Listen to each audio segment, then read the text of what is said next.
Okay, so one more takeaway before we close this module, and that is server-side versus client-side validation. I want to make sure you understand the differentiation.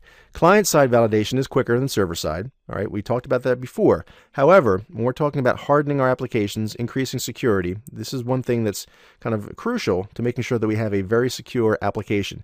Client-side validation can be bypassed. If you disable JavaScript in the browser, or you intercept that HTTP post, and then you modify that before it's sent to the server, you can bypass that client-side validation. So server-side validation takes longer, but it's more secure as it can't be bypassed by the client. And why is that?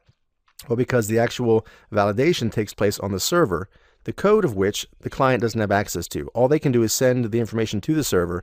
They don't have the kind of behind the curtains access to that server. They can't change the code. They can't change the application itself. So the server will then validate that information and scrub it or sanitize it or reject it based upon what is entered. So just make sure you understand the differentiation between those two.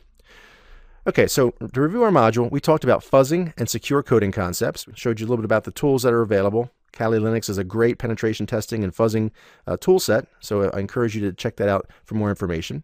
We talked about the various attack types and how to prevent, again, cross-site scripting, cross-site forgery requests or request forgery, CSRF. We want to make sure we understand how to avoid those types of things and mitigate those risks. And again, validation and testing.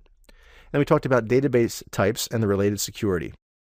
NoSQL versus SQL, and also client-side versus server-side validation. So I hope this module was informative for you. I'd like to thank you very much for watching.